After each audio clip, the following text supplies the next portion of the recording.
Welcome to New Realities. I'm Alan Steinfeld and always have some interesting programs, especially as the whole UFO phenomena really kind of heats up and really goes to another level. So today I'm talking to Xiaoma from Chinese UFO investigator, because I think it's so important to have a worldwide approach to this phenomenon, because it includes the world.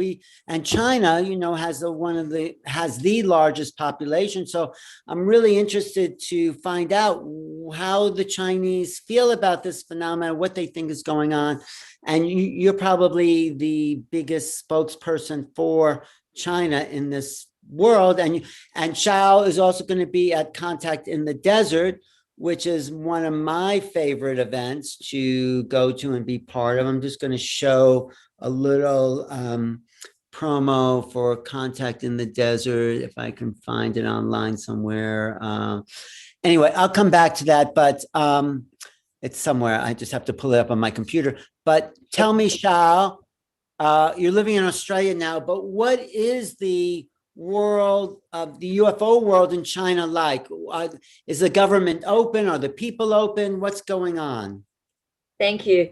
So there are quite a few different aspects about Chinese ufology and the spiritual community. If we just focus on Chinese ufology, there are quite a few different layers. So let's talk about Chinese, the viewers who are interested in ufology first.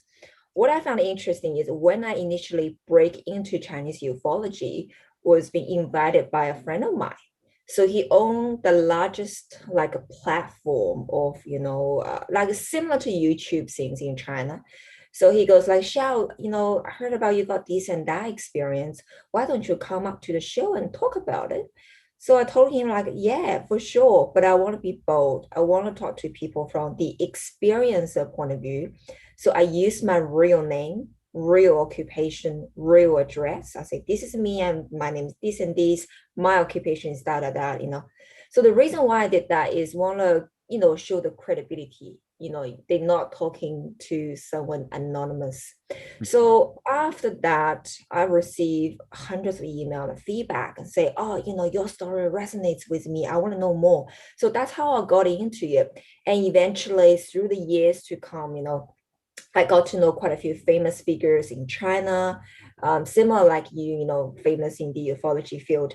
So what I actually learned from all my, sort of contact dealing with the Chinese side is that, interestingly, when a lot of Chinese attended ufology conferences, my friend and I held 2 conferences in China back in the end of 2018.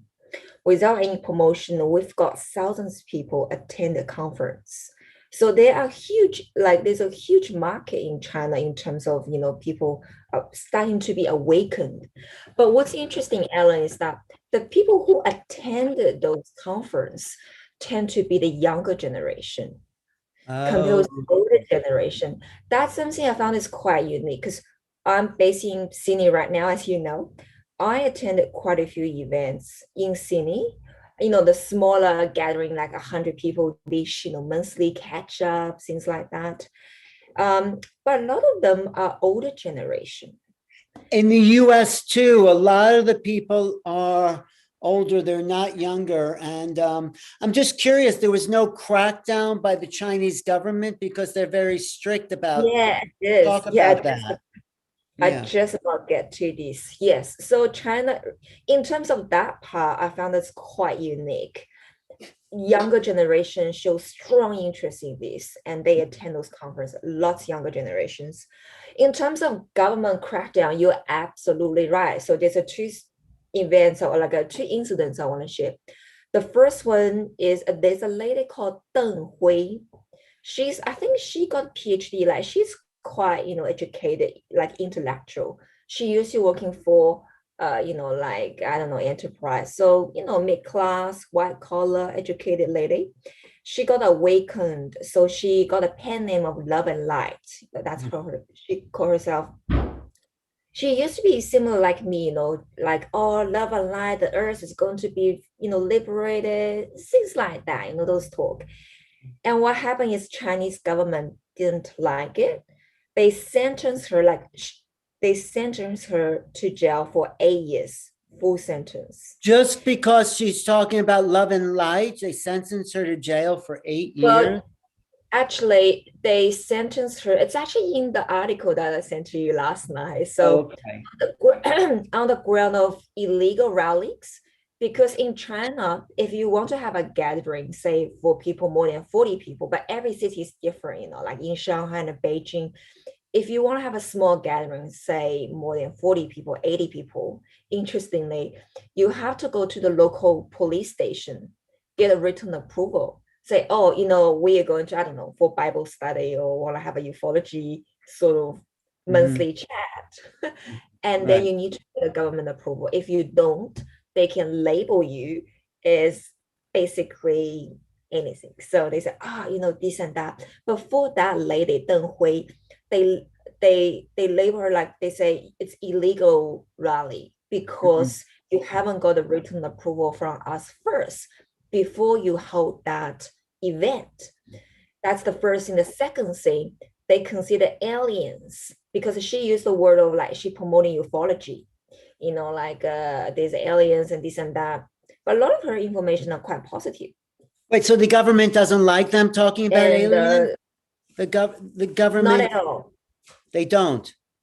They don't, not at all. But there is a stage because when I got into the Chinese ufology, that was back in around 2015, this time. That time towards 2018, we're talking about a span of 3 years. It's more like a semi-open. So they open one eye, keep one eye closed. Like, yeah, we don't like you. We don't like you talk about this, but okay, this, they label your YouTube and all things as a yellow tag and things that we don't like that. But you can still do it. It's not the end of the world. But Unless you're put in jail, of course, right? Then it's the she's been put in jail.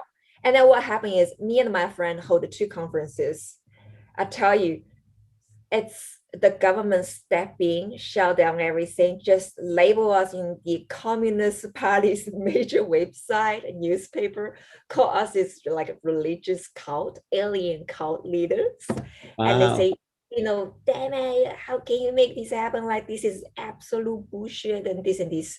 So very nasty things. I can talk about it for the next 24 hours. Right. Yeah. So, but is it dangerous for you to go back to China then?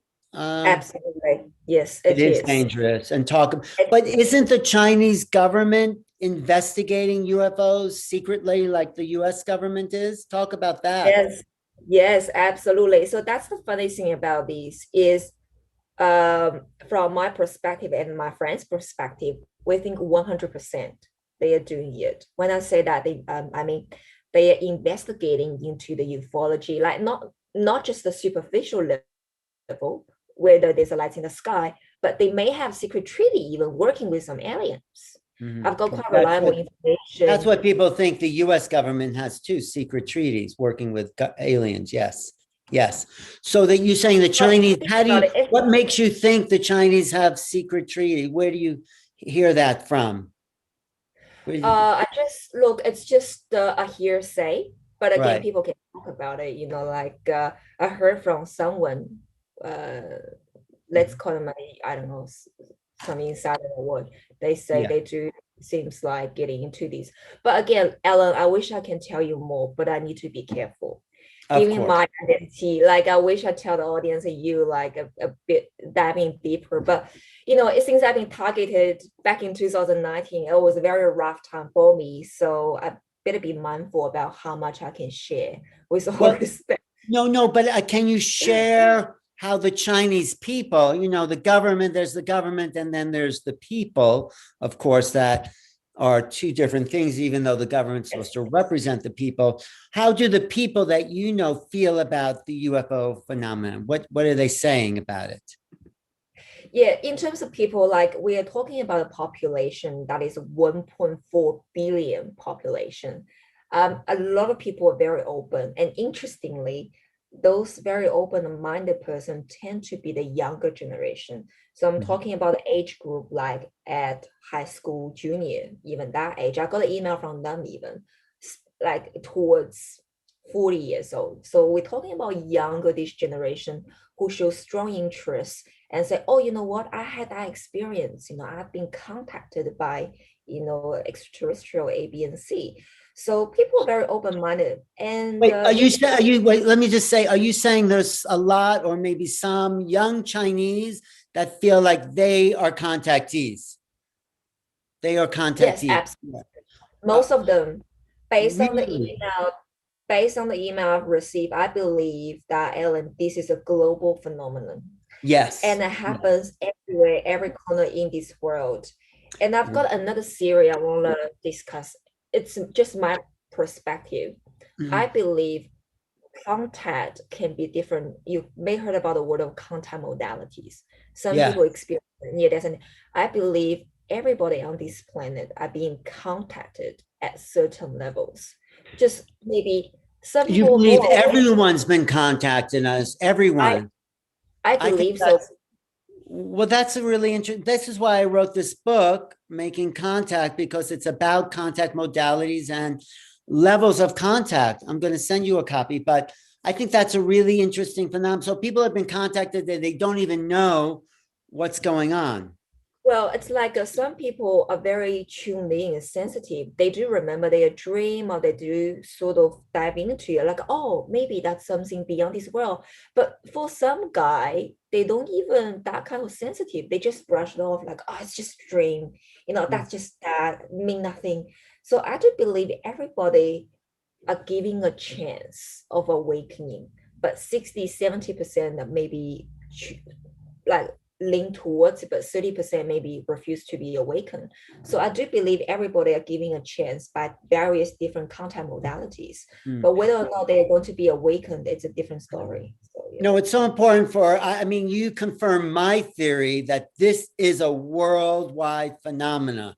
Absolutely. There are people everywhere, every country, every age, but maybe the younger people in China are more open than the younger people here, because you get more old timers listening and going to the conferences. So is it because of the oppressive nature of the Chinese government that people are looking towards that? Or what do you think the dynamics in China are that make young people look towards the UFO phenomena more there than other places? A lot of younger generation have that sort of, let's say, passion or thrive, like, oh, this happened to me, I want to know more. And then they start to dig in a rabbit hole, getting into it. So in China, the younger generation are really into this, and they do a lot of work. But the older generation, don't get me wrong, there are a lot of people are within that kind of age range, but tend to be relatively smaller number of people I'm talking about. That's the phenomenon. But in terms of government, I think we're talking about totally different group. The government level, they want to do their own thing. I'm sure they do some reverse engineering stuff. And think about it, when US and Russia do something, they won't just look at it like don't do anything. Obviously, they want to get involved.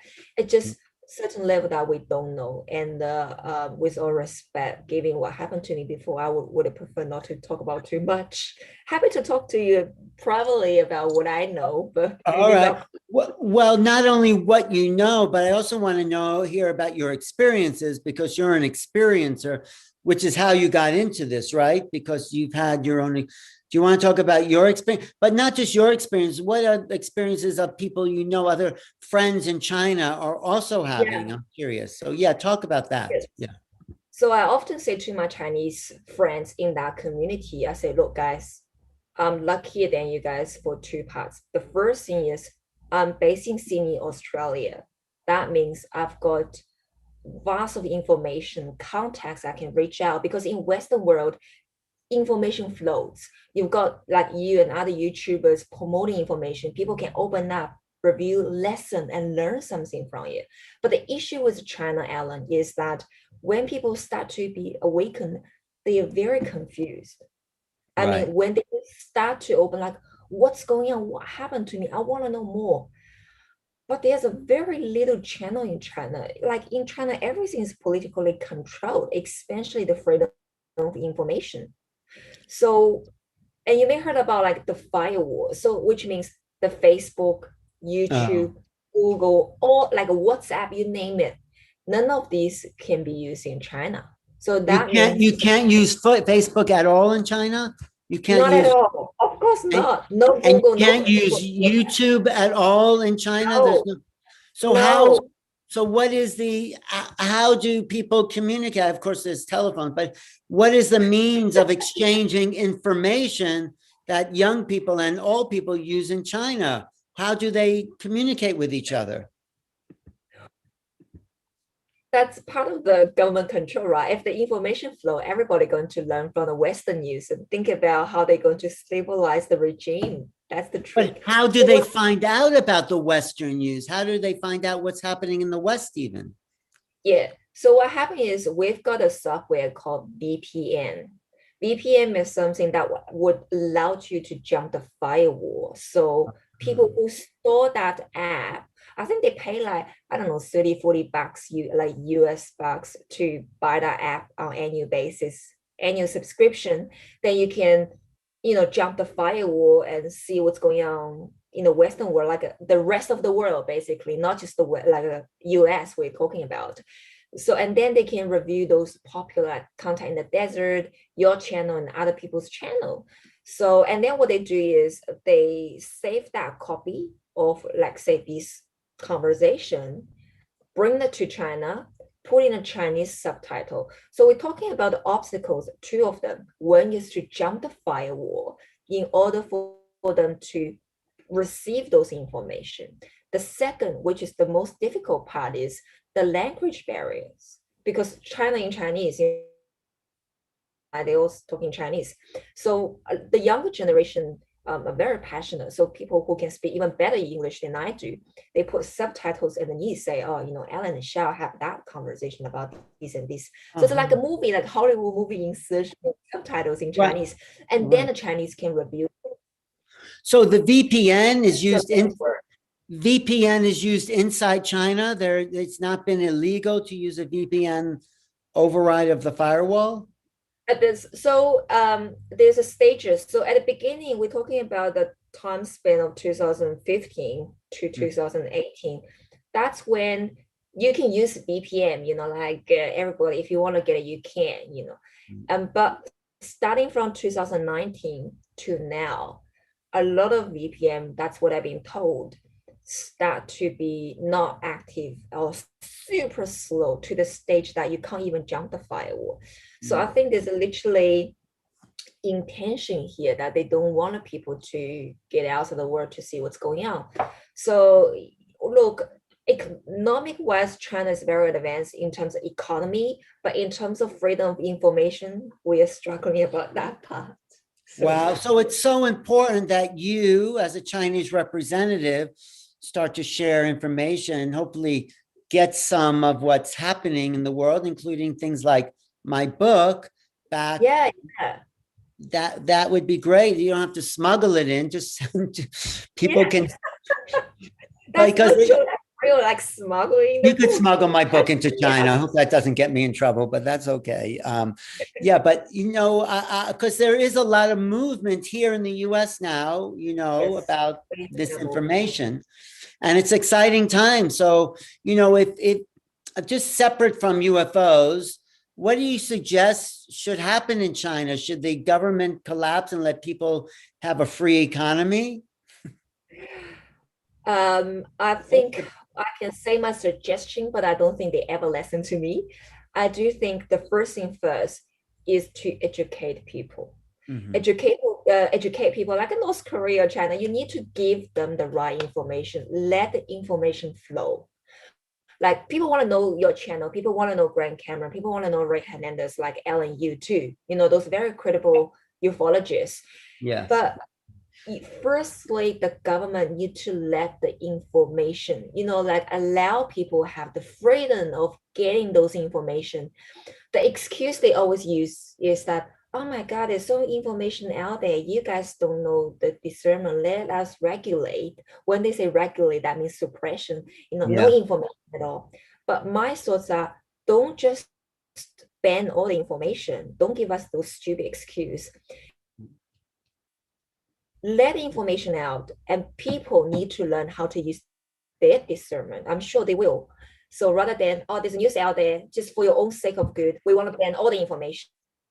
That's not the right approach. So let the information out that Chinese But people what do you think they're afraid of? Well, I mean, I don't know what this government here in the US is afraid of, but what are they afraid of will happen in China, that they won't be able to control people? I mean, what are they really afraid of?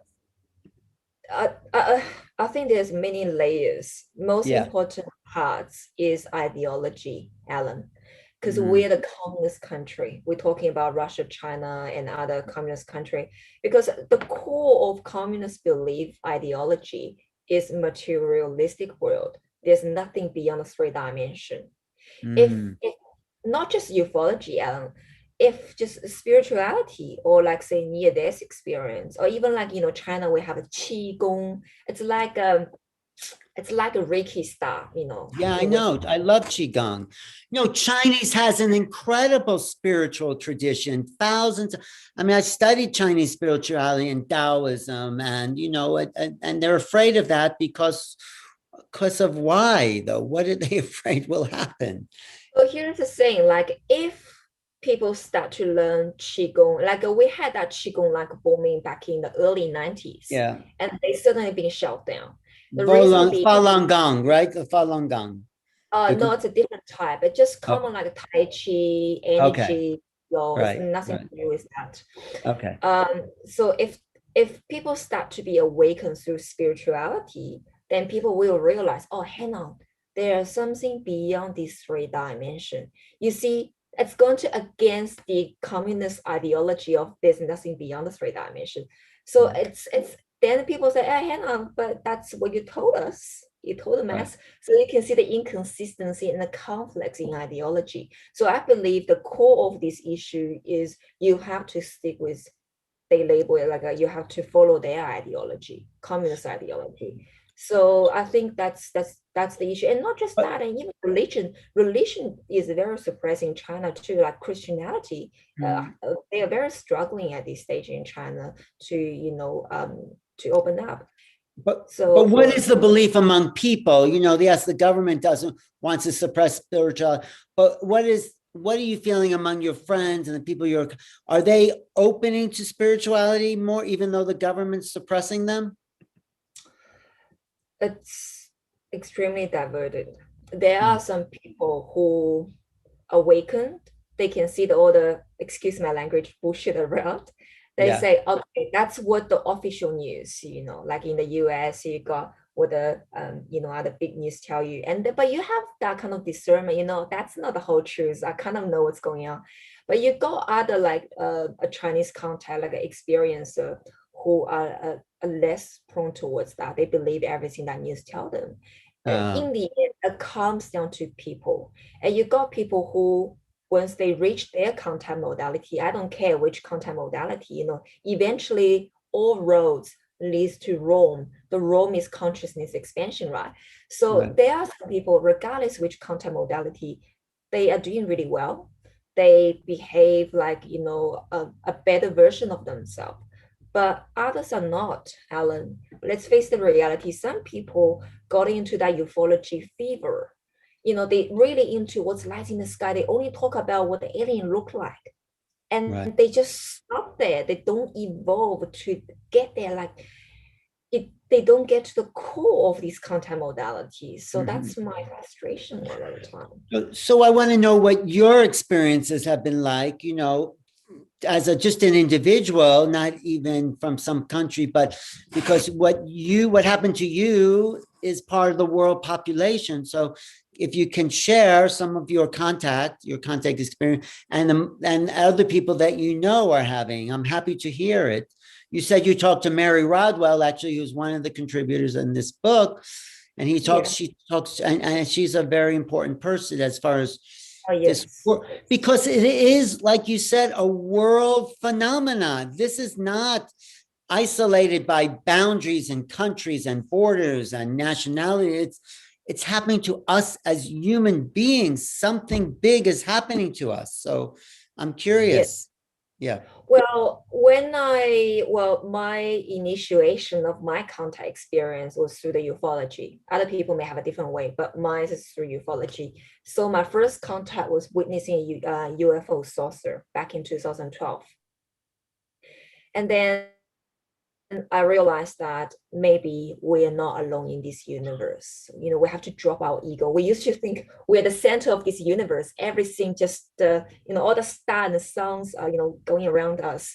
But later we are not. We learned, through history. But now we're to the stage we have to accept that there are other aliens around. But just get to that part. So I was. No, but I want to just know for 1 second, what was the software technology you used? What was that? Back in China, I don't use it now because I'm based in Australia. I can just view the news. But in China, I think they told me use VPN. Right. But what did that do? What happened to you when you used that? I don't really know much. I think it's app that once you click, then you got into that kind of connection, then allows you to browse, like say YouTube, Facebook. So that's the portal for them to leave the firewall and to be in contact with outside of information. You said that, but I'm curious, what happened to you? What did you see that woke you up? So that my initiation was through like encounter of a UFO saucer. And then I got confused, and then I got a crazy intense things just following, like out of body experience, visions, third eye open, all sorts of it. So that initiated all other contact modalities, all other things. And then I was still really confused. I don't know what's going on. So, and then I came across a video that really had a big impact on me. That was Marie Rodwell's YouTube video. It's about, I think it's called The New Human. I don't know why I was so drawn into that video. I was like, maybe I should reach out to this lady called Marie Rodwell. So I sent her an email, but I don't expect she would reply because she's very famous that time. And she replied. She's very sincere, supportive. Say, Xiao, da.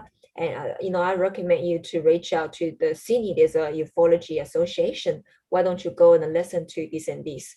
So I feel like there's a lot of support from her end. That's how I got into the Australian ufology communities and eventually know quite a few people. And then I break into the Chinese ufology. That's how everything rolled out, basically. But what was the UFO? Can you talk about your UFO experience? Yeah, when that was back in 2012, and prior to that, I was just the unawakened Joe Blow trying to get a more salary pay, trying to get a promotion, So those things. And one day I went to Queensland office. We've got a Queensland office. I got into the office, and then there's a big window. You can see like really nice view, and I just got that kind of pause, like look outside of the window, and then look outside. I saw a silver color round ball floating on top of the sky, like in the middle, like a few hundreds just above the, like a park area, this green area, floating there, not moving. And I was like, what is this? And that challenged me a lot because that moment I realized it's not an airplane. And I need to understand what that is. And I stay for almost 1 minute. And then I pick up my phone. I'm like, let me take a shot. And the next second, that thing just disappeared.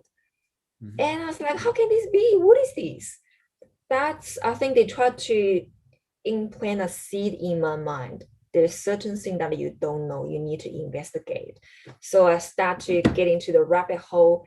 And just after that sighting and all the experience start to happen, like out of body experience, contact with ETs, various different sorts of funny ETs.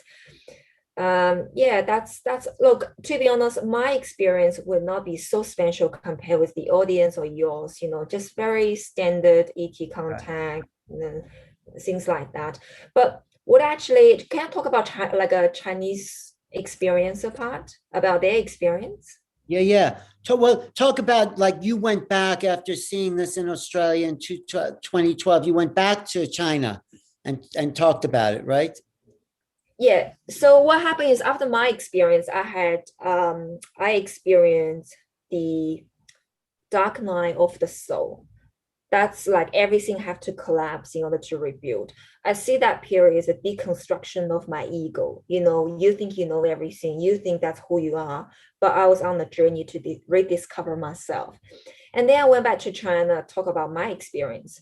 Why I got relatively famous is because everybody so chicken out in China. They don't want to talk about their experience. That's the funny thing. That's another difference between the Western world and the Chinese is when something happened to, say, Americans or Canadians or Australians, they say, oh, Alan, let's get on, let's talk about your experience, my experience. But in China, it's different. Chinese method model is like, okay, you bring some information from this channel, people listen to it. It's more like educational stuff. They listen to this channel, they listen to that. They subscribe to Gaia channel, for example, but they don't really come out say, this is me, this is what happened to me. I want to share, I want to talk about it. There's a very lack of this element of, come out to talk about their own experience. I think there's two reasons. One is to do with the government crackdown of this spiritual stuff, because they don't want people to come out. They may consider the safety concerns. And even those people say, guys, come out, see, I come out, I talk about it. And the feedback I've got, yeah, because you're based in Sydney, Australia, of course you're safe. We're based in bloody China. So I was like, oh yeah, okay. The second reason is to do with the Chinese characters and personality traits. When you look at it, like in Australia, people play tennis, it's outdoor exercise. Chinese play table tennis, it's indoor exercise. When I go out, Western people say, oh, let's sit outside, let's get some fresh air. But the Chinese like say, sitting indoor, less windy. You see, it's a very extrovert and introvert personality. It's different. So people tend to, so when I came out, Alan, when I say, guys, you have to step forward, you have to come out of the box, you have to talk about your experience, because your experience will resonate with more people and gradually more people will share. But funny enough, I didn't actually receive a lot of positive response in terms of come out, but I received hundreds of emails talking about their experience. So it's like one-on-one, like, oh, I can't come out, but I'm happy to share just between us by email. Wow. Call me and do this, add me on WhatsApp, like when I say WhatsApp, like Chinese WhatsApp called WeChat, and let's talk about this. So that's a lot of like a private level of conversation rather than come out to the public. That's something quite unique. No, I'm so happy you're telling me this, because it just confirms that something's changing within the psyche of people on Earth. It doesn't matter what country, it's like something's going on that's affecting us on a much bigger level. And it's unfortunate that people in China can't talk about it, because like you said, they're the largest population on the planet. And just imagine the power of that population. Yes, awakening. Yes. So maybe something about UFOs will wake up that change, will awaken a change.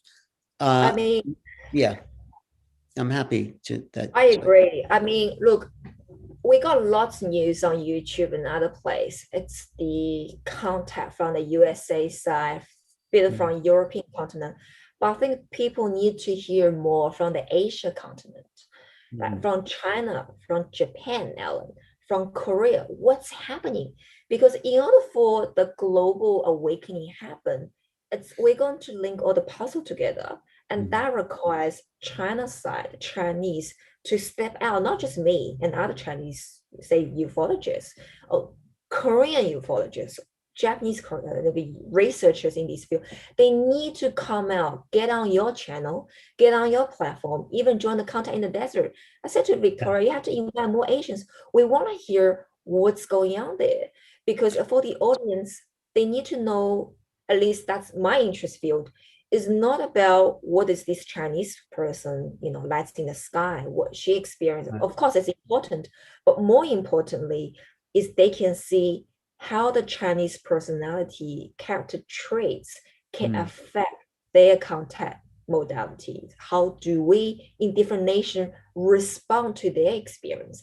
That Well, will be talk about that, because I've done interviews with Grant Cameron about the range of contact modalities, but talk about the Chinese contact modality that seems to be the most popular occurrence, because here it can take many forms, but I'm curious what happens there in China. Again, there's so many different levels of layers to. You mean the personality trait or character, or you want to focus on their world? No, I want to know what, because of the personality trait and character, what contact modalities are being used by the ETs to make contact with the Chinese people who are open. Yes, thank you. So there's two parts I want to talk about. If it's to do with, say, extraterrestrial or angelic realm, like anything just not human, like non-human contact. In China, the information I've gathered is more than 90% through the contact through the dream state. They contact you through the dreams. Right. So when people ask me about how to deal with these, so I share some tips and tools, how you deal with these, how you memorize certain things. They say, actually, I don't remember this part, but it's very important. So what I actually learned is in China, if it's non-human sort of contact, they normally break through initially from the dream state. And when people can accept that, they start to, oh, that's what happened to me. This is real. And then their dream will intensify. And then they will see orbs. And then they will see some, like a certain shade of beings. So it's just dream seems like is the initiation for this kind of contact. That's my contact modality, actually. I write about that in my book, in my chapter, how really all the ET experiences I've had have been in dream state. So that's, it might be common all over the world as well. But what else? Tell me more. Due to the political control, obviously the religious part is no more an option. It's just how it is, And now, after 2019, ufology being cracked down. This year, well, just literally last month, they focused on the heavily, like targeting on the psychic part. So we got the news everywhere on the major Chinese news. You can just Google them up. I reckon you may get some English version about there's a special school teach children about psychic, how you're going to telekinesis and remote viewing. Those are special schools. There's a lady, she wrote an article about how to use the sword to sort of like a change the boiled egg into a raw egg and eventually turn into a living chicken. Some people have that skills. I don't know whether it's to do with time and space or not, but Chinese news, major official government controlled news, just make all those really nasty comments about it, say this is all bullshit, that's not real, this person's lying, don't believe in this. So psychic modalities are no longer an option. So what's left now in China, we're talking about this year, is literally the traditional Chinese way. The traditional Chinese way, like through the contact modality of Qigong, not Qigong, like Tai Chi, still available. And the contact modality of Taoism. Have you heard about Taoism, like the Chinese Tao theory? Tao, T-A-O, Tao? T-A-O, yes. Yeah, Tao, the Tao Te Ching, Yeah, right? so that's your option. It's a traditional Chinese stuff. They can't get rid of it. So they need to be careful when they practice Tao. Like a lot of people study it through theory part, because theory is the safest way. If they get into, the government called it Wawa land stuff, talk about Qigong and other things, they may get in trouble. So there are less contact modalities kind of okay-ish in China at this stage. Ufology is being extremely suppressed, but still exists. to that level. Religion, maybe no. So we're talking about the traditional Chinese way. Maybe Buddhism. Buddhism is an option. Is Buddhism still popular in China? It's sort of like a lot of people believe in Buddhism. It's still an option. Still an option. But separate from all that, do you think it's ever going to change? Will the communist system collapse at some point if there's enough people, or are they so in control and so in fear that they won't be able to do that? What do you think? I think it's a political question that I may not able to answer. I'm sorry. Right. It's just yeah, it will get me in trouble. So I'm sorry. Oh, no. Okay, we won't get you in trouble, but you must have been a little different than the people that, because you left China, you went to Australia. So there was something that was different about your ideology. What was it that was different that made you leave China? It wasn't really at that time. Was people Chinese start to get wealthy. They got rich. The first thing they want to do is send their kids out to study. So basically, want to see what's outside. Like a travel. You want to travel to different country. So initially, that time was like going abroad, like study, receive education. Basically learn different way of thinking. So just for fun, lifestyle changing, and then maybe eventually I want to go back to China. Nothing really like a purposefully planned. It's just like go out, have a look, what's happening.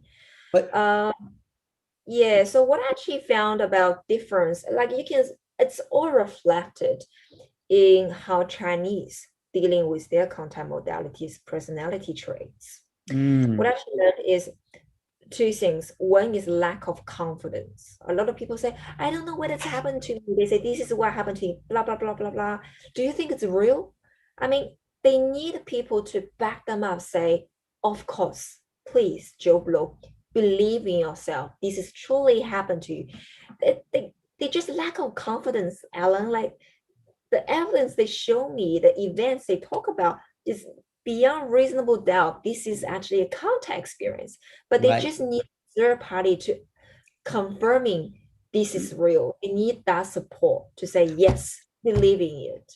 Well, you play such an important role for the Chinese people because you have explored all these possibilities. So they need someone like you, without it being too dangerous, of course, for come and tell people, yes, this is real. This is what I'm trying to tell people here and making contact, that there is a reality. This is what the government's saying right now. This is true. UFOs are real. This is what's coming out in June in the Pentagon. So we're at very exciting times, but this is not just a US thing, like you're saying. This is a worldwide phenomena. So have you been to Japan? Have you talked to South Korea? Have you been traveling around the Asia? I wish, but I haven't done that yet. I was planning to go, but then COVID-19 hit, so everything being sort of slowed down a bit at this stage.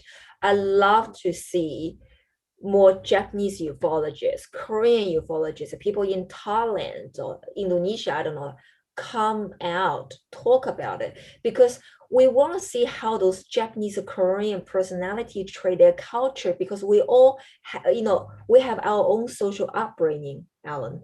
So how is that ideology, social upbringing, culture influence could affect their contact modalities?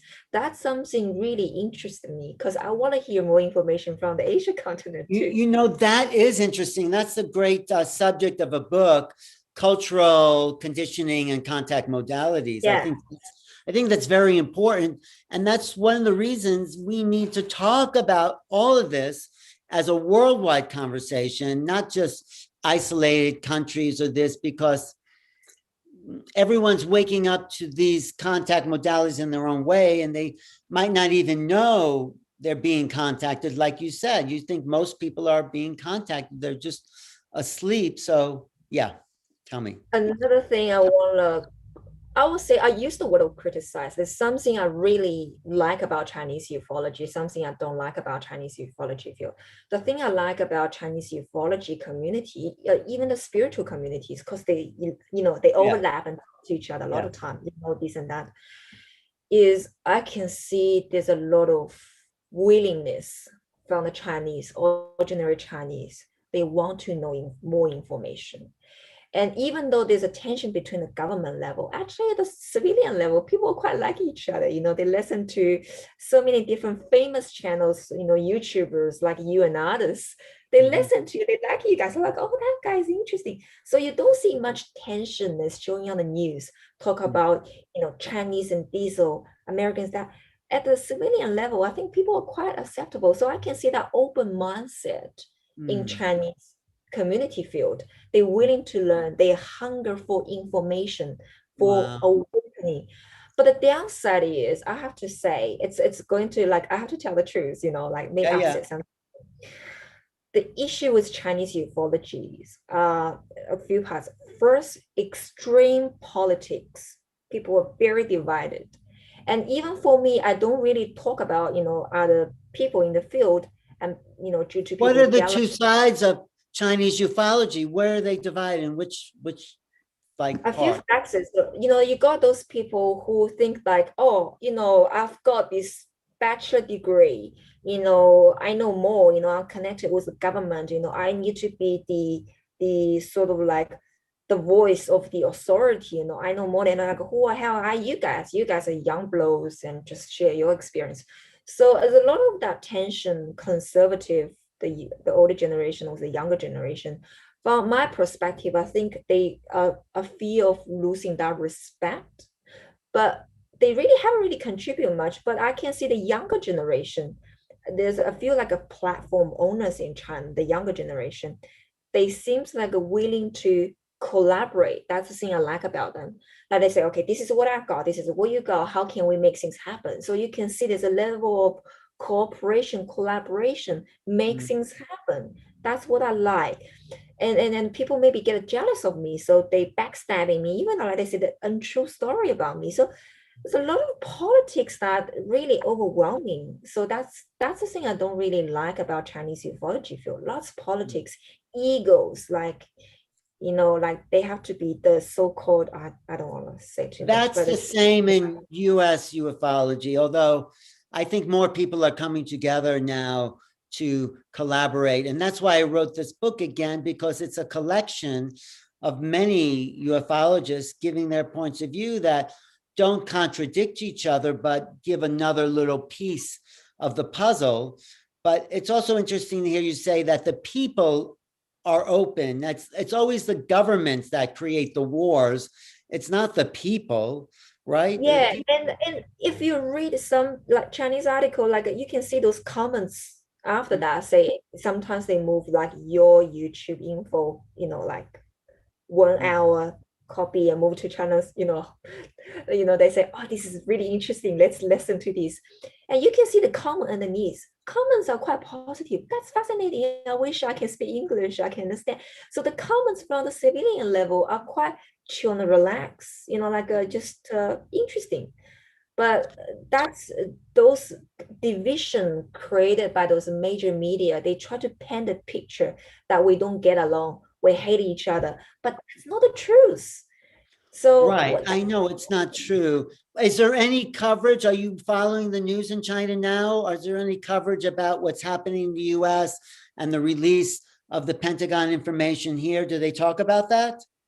Yes, they do talk about that, and they do follow a lot of movements in our community, spiritual movement, ufology movements, like full disclosure movements, partial disclosure movement, QAnon, all sorts, you name it, all those famous, including you, all these informations are available in China because you've got those Chinese who are willing to jump the firewall, bring some information, release in China.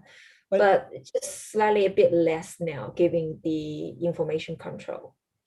Oh, so in China side, sorry, I need to answer your question. No, in China side, yeah, tell me, yeah, what you saying? So yes, talk about the Pentagon. Yeah, it's in our community news. Literally everyone, as long as they follow that news, knows about this disclosure going to happen.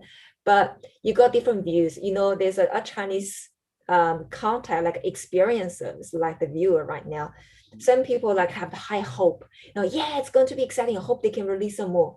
There are people more, pessimistic. They say, oh, that's another drip job. They're not going to say too much. But the same thing is going on here. The same exact sentiment is happening among UFO. Yeah, it's not going to be much, or some people are very excited. I happen to be excited that there's something happening, but is it up to the US? I mean, obviously Russia has their own files and China, but do you think it's up to the US to come out first? I mean, or is that just because that's all I'm hearing? Are you the US news? What do you think internationally? China they actually do release too, partial release, but you have to understand, like, Chinese ufology is at least 30 to 40 years behind the Western world due to the control of information. So when I got into the Chinese ufology, what I found is the information, yes, it's actually a lot of information, whatever you can see from the YouTube, 80% can be available in China, let's say this way. I mean, the major news and those famous names. But the understanding part, the in-depth information, like your book information, a lack. They still focus on there's a light in the sky. There's like a Nordic Pleiadians, but they don't really dive in deeper, like what's that connection with consciousness? What's that really mean for your soul evolution? That level is really missing. But in terms of disclosure movement, yeah, I reckon it's just my perspective. China is doing drip drop disclosure, but in different way. It's a very controlled narrative. So back in 2018-ish, start around that time till now, what they try to promote is science fiction movie, science fiction books. You never see that before because Chinese government promoting this. I mean, they try to introduce to people's consciousness, science fiction stuff. Mm-hmm. And then gradually you can see they send the rocks into the space quite a lot. You heard from the news and all those.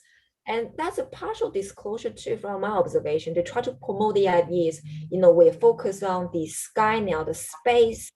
So not just government level tension or competition. Now US got what's that called, a space army thing. But right. China needs to send those, like they send those rockets. Seems like there's a competing program among the government level. But in terms of civilian, like grassroots people, there's not much. But they start with science fiction, then gradually introduce people into that concept. Maybe it's there, but it's a very extremely controlled narrative. But let's talk about some of the famous cases in China, like over the airports. There were at least two that I know, probably more. Yes. Talk about like the Rodwell of China and some of these cases that cannot be denied because too many people saw them. So yeah. Thank you. I can tell you this. You're probably talking about the Hangzhou airport case. Yes. Landing case. Oh my God! You just asked the cool one. You're right. It's more than that. Yeah. Talk about that case. Talk about what people saw, what happened, and then the upshot of that. Yes. You're right, because I think that was happened around 2000. I could be wrong because I need to double check the news. Back in 2010-ish, 1 or 2 years, in variation. I think so. Because so many people, the civilians got their, everybody got an iPhone these days. They just take a picture. So it's on the news immediately. So the government can't deny it's there. It's so much information out there. But there are more. I know a person, he and his friend was literally there when that spacecraft was landed in the airport. So what happened is they blocked the entire airport. The army's coming. So, oh, don't worry, it's something to do with the fire hose are broken or whatever kind of funny excuse they use. And they block one side of the airport because the UFO was landed on one side, right? The other side. Oh, the UFO actually landed at the... Landed, yes, exactly. So what's more interesting is not just light in the sky, they landed, but the issue is when they landed, everybody's here like, oh, you can't take a picture of it, you can't see it. So they block that side when the UFOs landed, that side is fully blocked. I don't know, they use screen or whatever, curtain, I don't know. Right. But the other side is open because the other side is nothing, right? They say, oh, just push the passengers to the other side. Everybody got a takeaway box, nice food. I'll just sit here, eat, everything will be fixed immediately. Don't worry about it. And it's more than that. So people discovered it's actually a UFO landing. What I've been told is that they had an initiation. So walk down, there was like 3 aliens, 2 tall one, in the middle is extremely short one. Uh-huh. And then they I don't know how much I'm sorry, I don't mean to, don't say too much. No, it's okay. It's a lot. Just whatever you know. Whatever you know. But I can say this. What I heard is it's actually no longer a secret. They made a treaty. They had a treaty. Oh. So around 2010, the aliens made a treaty with the Chinese. Well, it's not from me. I quote this from, let's say, someone said in the community. Let's say that in the safest way. I don't know too much. I'm just hearsay. No, but what would the treaty be about? Like here, people think aliens made a treaty with Eisenhower to give technology to allow abductions. I don't know. What would be the treaty with China that you think, just guessing, would be made? What would the aliens want to make a treaty about? I think the treaties could be just our assumption, could be to do with technology, could be to do with environmental friendly things. But whether or not the government will willing to use that as another thing, and then free energy. That could be, again, I'm guessing. I know, but you're a better, you have a more educated guess than most people because you talk to people. Did you ever talk to anyone who was there? Last year, I talked to someone know a lot, and he probably know more than a lot. He probably know something very concrete. I talked to him and I say, look, it's interesting information. We don't know because we can't verify it. I don't know much. I wasn't there. Are you willing to talk about it? And next thing we learned is I called my friends and say, where's that guy? In September, starting from September, that guy is disappeared. Wow. Wow. So that's, I have a question here from my friend Max, who lived in China. He says, why are there so many sightings in the southwest of China, like in cities, Chongqing, that southwest? You ask me a lot of smart questions, but also sensitive questions, I think I can say this, that area has less mass population. That area can be explored further for other functions or usage, which we don't know. That's all I can say. Like, like underground bases or something like that. We can say, we speculate without evidence. That's one of many possibilities. But again, regarding the Xiaoshan incident, the Hangzhou airport, whether they have a treaty or not, again, I want to say, I don't know, but that's the information we heard from others. I'll leave to the audience and you to think about it. That's all I can say. But no, you are our inside person to 1.5 billion people. Nobody else is talking about this like you are, so you're a representative. And it's, of course you don't know, you're just, I'm just saying you're more educated. I always view myself as not a disclosure insider. I don't think I play that role. Right. My role is an ET experiencer, share my experience. Hopefully my information can resonate with people. But when you look at China's side, when I say Chinese ufology is at least 30 or 40 years behind the Western world, not just the information, but also how they treat those people who come out. Think about 30 or 40 years ago, that's when, like Carla Turner, is that Carla Turner? The Yeah, doctor Carla Turner. Yes. got, she accidentally had a cancer, she died. Yeah. And there's another guy, he was like Schneider, I think Schneider, talk about the underground basin. I think maybe the viewer, Schneider or some guy, I can't remember his full name. Oh, I He think talked I about know who you mean. They framed him, they put him in jail, that guy. Roman. this Schneider guy. He came out, talk about it, and they brutally killed him. And Right. in China, we are facing very similar situation. Deng Hui, she's been labeled as like a cult leader for aliens. She's been sentenced to jail for 8 years. And the guy on which I talked to you about, he shared those bit of information like that. He's disappeared now. Nobody can reach out to him. Right. And when I hold conference in China, when I came out with my real name, everything, I need to be bold. And how they treat me is incredible. So as you can see in China, it seems like at this stage, it's not open market for spirituality and ufology. A lot of people awakened, but they just seriously lack of support, lack of information. Well, I just want to ask you about one more case that's put up by the Emerald Shan, the Emerald Mountain near Tibet, near the Buddhist area in Tibet. Do you know about that landing, that Chinese case? Anything? Let me know a bit more. Probably know which one you're talking about. Emei Shan, Emei Shan. I guess that means mountain in the southwest. Do you know that case? Yeah, I think maybe you guys referring to the Phoenix Mountain case. I hope I'm talking about the same one. I think so. A Chinese farmer, he and his friend went to a mountain, a hill, and they saw a saucer landed. And then suddenly something happened to that guy. He suddenly just fall on the ground, unconscious. The next thing he realized is that he had a contact with ET.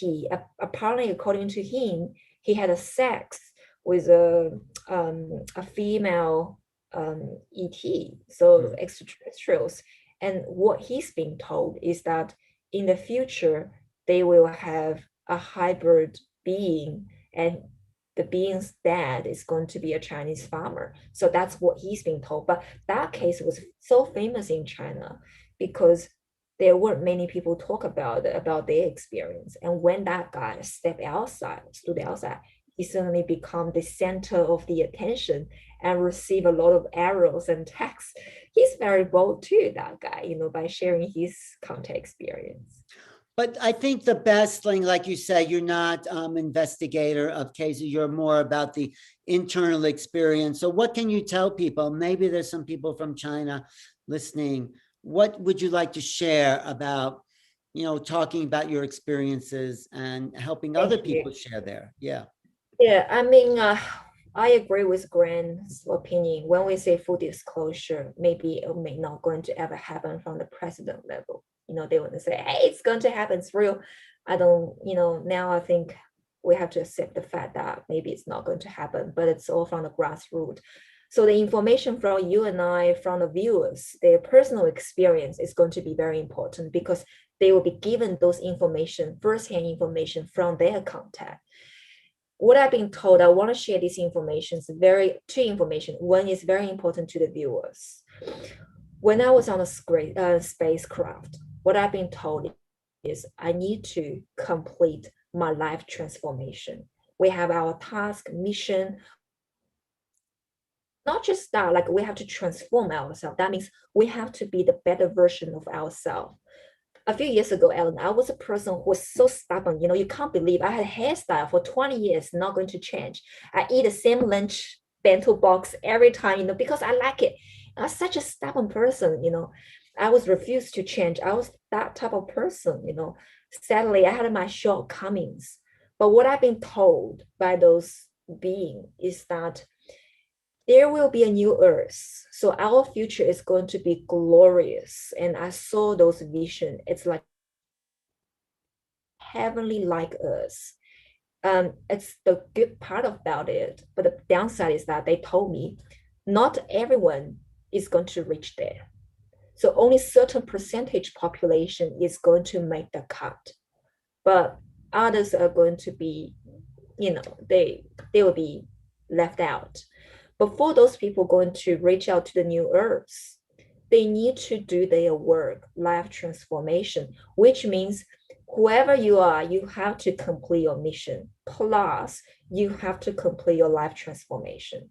If Earth is going to be transformed into new Earth, it's like a birth. It's really painful.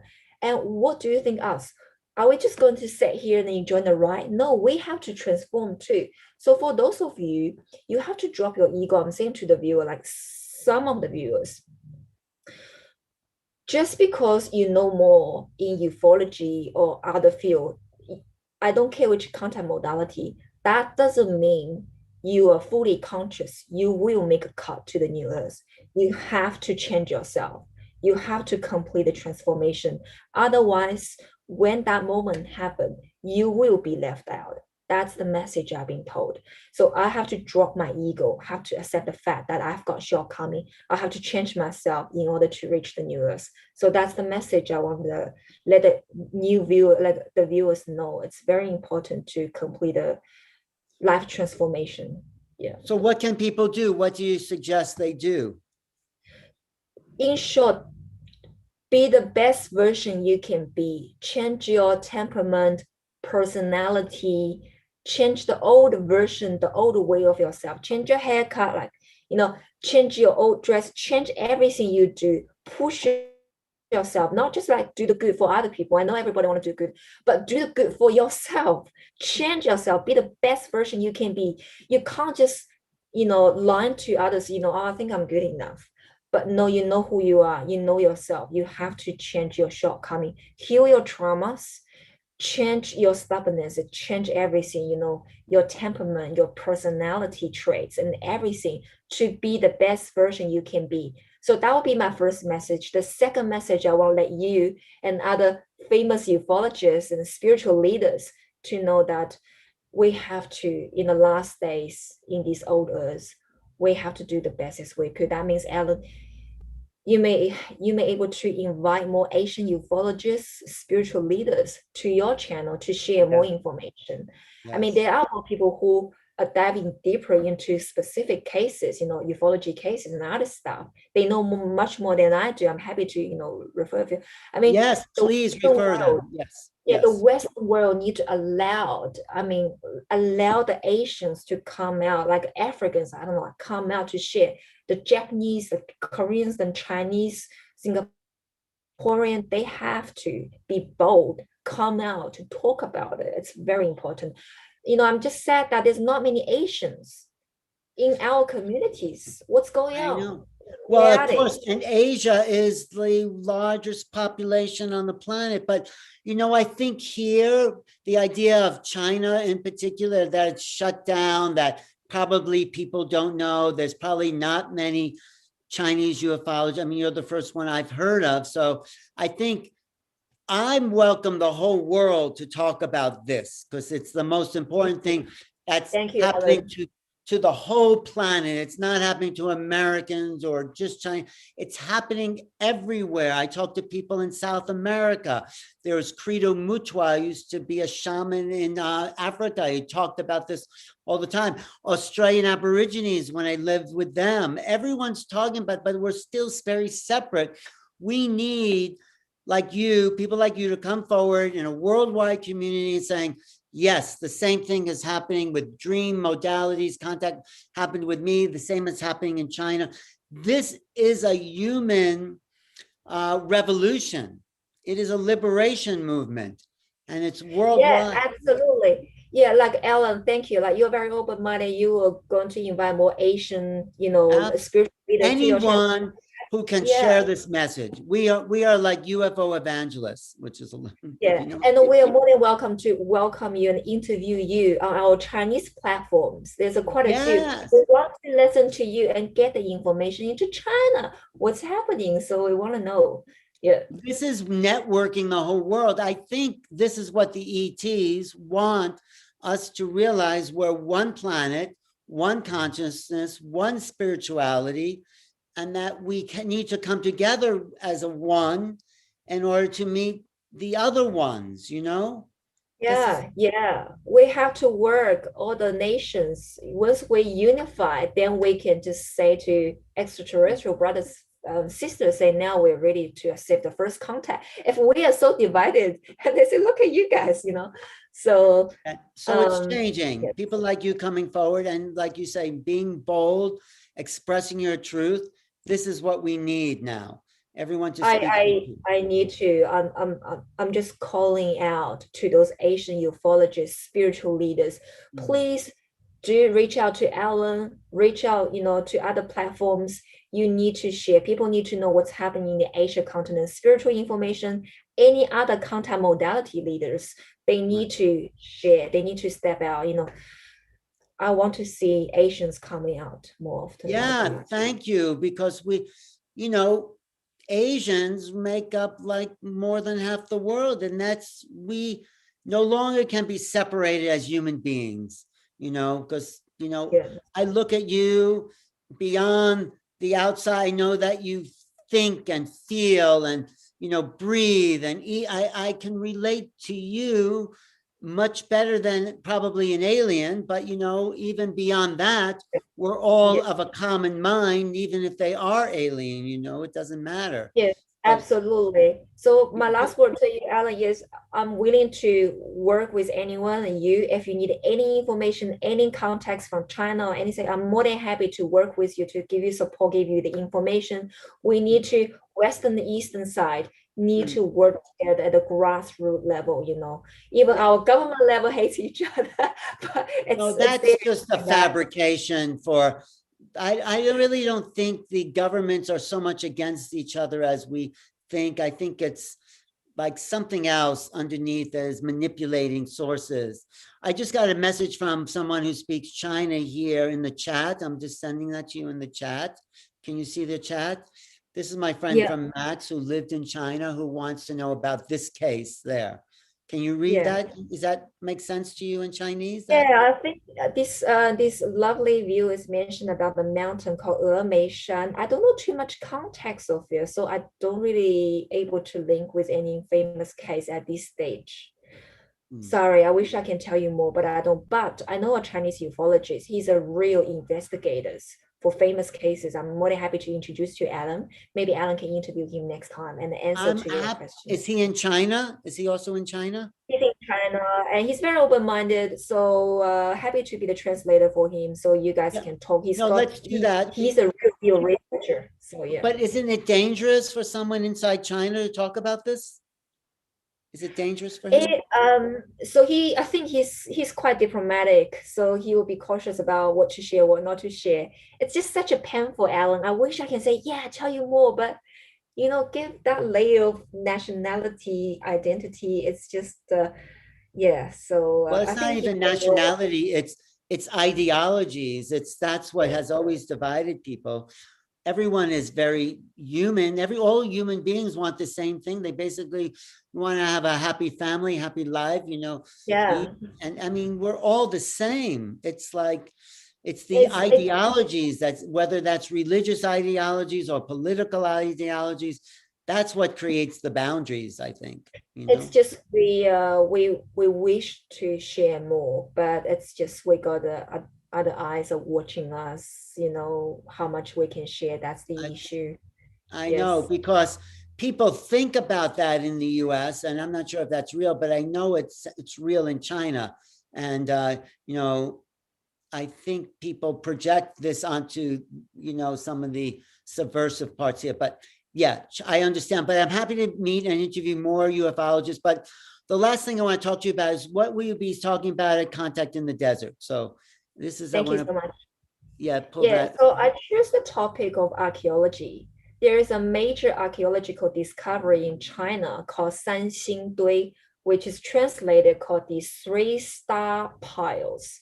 These civilizational race, they look very Caucasian-like. And we believe, according to, you know, our foundings, they could be more or less related to the ancient Sumerians and Egyptians. And what's interesting is that the reason why they call three-star piles is they piled up like a soil, like a pyramid. And all those three piles all are pointing towards the Orion constellation.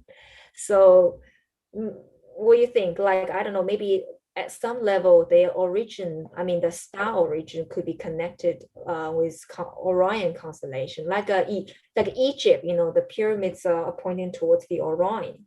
So is this a new discovery in China? Is this new? It's actually been here for quite a while. But the thing is, last year was one of the major progress, like a major, you can say discovery, because they found additional pits, archaeological pit sites in that region. So they just sort of talk about more in the news. So I reckon archaeology would be a fun topic to talk about it. So yeah.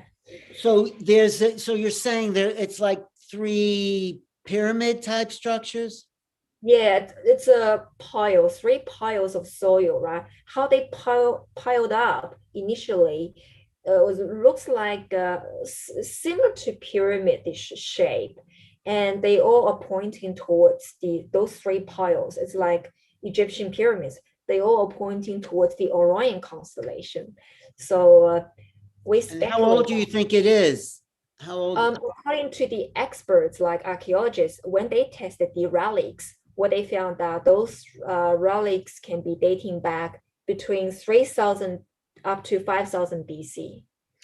It's interesting you say it's 3 piles pointing towards the belt of Orion because of the 3 stars in the belt of Orion, like the 3 pyramids in Egypt, like the 3 mesas in Hopi land, like the 3 structures in Mexico City, Teotihuacan. There's this 3. So you think are you hypothesizing it's extraterrestrial possibly, or a relationship? I think they are ancient Sumerian or Egyptians or breakaway civilization, but their common ancestors could be originated from the star system, because this civilization, their first king has clairvoyance and clairaudience ability. So that sounds like, to me, it's like a hybrid. So they have the ability that common men did not have during that time. So their first king was hybrid, and after that, it's various different kings. This is called the 3-star mounds, right? Yeah, 3-star mounds or 3-star piles, but in Chinese we call 三星堆. So where is it located? Which part? It's in the Sichuan Basin, Sichuan province, which is like Midwest part of China, the western gateway, so the west side of gateway towards the European continent. Yeah. Also, someone asked, what do you know about the pyramids in China? Can you talk about that a little bit? Great question. I mean, there are so many pyramids in China, the huge ones, smaller ones. There's so many pyramids. And a lot of Chinese, they want to do the digging, they say, oh, we want to, do some digging, want to see what's inside, but they can't do it because according to the Chinese law, unlawful digging or excavation of anything without official approval will receive 10 years sentence in jail. So heavy penalty. So nobody, like civilian level, cannot do any archaeology sort of like diggings or excavation activities. They have to get approval. But when they're seeking approval, you will know the answer. The government will say no to the civilians. No. So we got lots pyramids in China, and the viewers may have quite a few photos as well. So, well, how old are the pyramids in China, you think? We're talking about hundreds of thousands of those pyramids in China. A lot of them are covered by those grass. We don't know, can be dating back thousands of years or even longer. There's so many of them, could be ancient civilizations. Yeah. Oh, and in which part of China would they be in? Everywhere, but they tend to be around the mid or the west part of China. Do you know, someone also wrote about this famous Chinese, I'm putting this in the chat, Chu Fei is a Chinese ufologist. Do you know who that is? Heard about his name. I think he's a Hong Kong ufologist or researcher. Yeah, he came to our conference in China last time, in Beijing session. So, I mean, thank you for your time here, but what are your plans for the future? What do you want to do? What's your plans for bringing ufology out in China and the rest of Asia? What do you want to do? My full passion is to not just for me to come out, but to support other ufologists and spiritual leaders like you, Mary, and Ray, and others, to connect between the East and the West. Happy to make an introduction so that at least both worlds can talk. We want to get more information from the Western side. You're probably interested to know what's going on in China, Japan, and Korea. If I can find those ufologists or spiritual leaders from these countries, I'm more than happy to make an introduction. We need to collaborate, everyone, rather than just being divided, pointing fingers on each other. And I don't want to see that happen, even though the major news media paint it like such way. But I can tell you, it's not the case. No, I agree with you totally. The people of Earth need to be united. It sounds like the answer to some bad science fiction movie, but it's not science fiction. That's the thing. It is science fact that we are being visited and it's about to break wide open. So it is so important that you come out and talk as much as you can. I'm really happy you're going to be at Contact in the Desert. Oh, here, I found Contact in the Desert right here on my screen. Do you see that on your screen there? Oh, yes, I can see that. Okay, Contact in the Desert. It is coming up June 21st. No, June, when is it? June 25th to the 28th with the world's best ufologists and researchers. And there's a video here. Maybe I'll play this video. Have you seen this video of can you hear that? I can hear it, but I can't see the image, Alan. You can't see the image. Oh. I can hear it. I can see the post. Let me see if I can unshare that and share it again. Let me see if you can see this. Can you see this image now, maybe? Can you see something there? When you start to ask the question, No. it unfolds. The fabric of space itself, how it's made. What is it made of?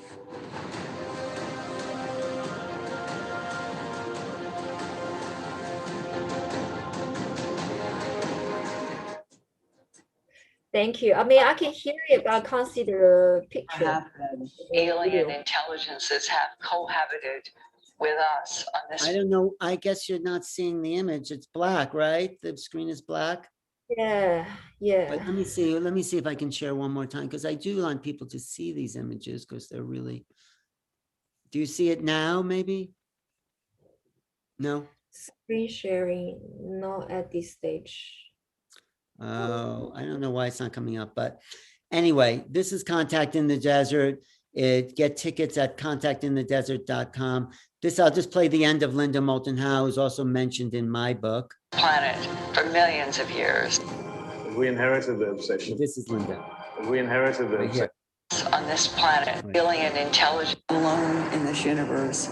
We never have been. Alien intelligences have cohabited with us on this planet for millions of years. Anyway, that's a little bit. Come to Contact in the Desert. Nice. Listen to Xiaoma talk about the 3-star mountains. I guess they're called the 3-star. And please be in touch. And as you make more contact with the people in China, because who knows when you can come back, let me report to me the kind of experiences that they're having. And yeah, I'm happy to break you more later on. We can always get in contact and get in touch. I'll send you more info and the contacts later on. Yeah. I'm going to send you a copy of my book that you can pass around. I'll send you a PDF of that. You can pass around to Thank you. To your child, because I think it's a real base level. It's a kind of a preparation, beginners for people who are new to this, also to people who've been around this a long time. So also I do some other programs or contact experience, like ET roundtables. You can come on and share your experience as a contactee. Yeah, I have an idea. Maybe we can invite, 3 or 4 Asian ufologists or researcher and you and others. We can do a little panel. That would be very interesting. Yes, anytime you do that, I'm happy to host this on my YouTube channel. So I don't know the Asian ufologists, but I think we need to connect the dots around the planet to show Yes. this is not isolated.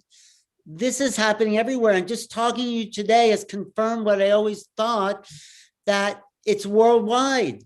I mean, the contact part's worldwide. We know UFOs are worldwide, but people having similar contact experiences are the same in many countries, through dreams, through altered states, through seeing things. I mean, it's happening all over. It's really exciting to talk to you, Xiao. So Thank you for inviting me, and thank you to the viewers for your time listening to me. Thank you. Thanks, everyone. This will be on YouTube. I go to my YouTube channel if you want to share this with anybody. And thank you for everyone on the chat. Some very nice chats here. And thank you for have there been crash retrievals in China? I don't think you know about that, right? If the Chinese have found any crash. There is quite a few. There is. There's a one back in 1995, but I leave to that Chinese ufologist. I can ask him to get on your show. He knows, he actually investigated in one crash UFO, like a UFO retrieval case. So I'll let him to share more. Oh, so thank you for confirming there have been Chinese crash retrieval cases. Oh yeah, absolutely. Yes. Quite a few. That's amazing. That's great. I did not know that either. I mean, I figured, but we never hear about that. So let's do that in a couple of weeks then. Maybe as the U.S. disclosure comes forward, we could bring a bunch of Chinese, Asian ufologists to comment on what they're saying, because once it comes out in Congress, then it's worldwide. Yes. And once U.S. come out and other countries have to, right? Otherwise they look behind. So can't wait for that to happen. Thank you for the time. I'll look for you at Contact in the Desert, Xiaoma, Contact in the Desert. I'll be at Contact in the Desert, well, along with so many other people. Also buy my book. I'll put the link in the chat on YouTube, and I'll send you a copy for sure on PDF, and let me know what you think about that. I really appreciate your time. Thank you. Appreciate you inviting me. Thanks. Have a nice day. Bye.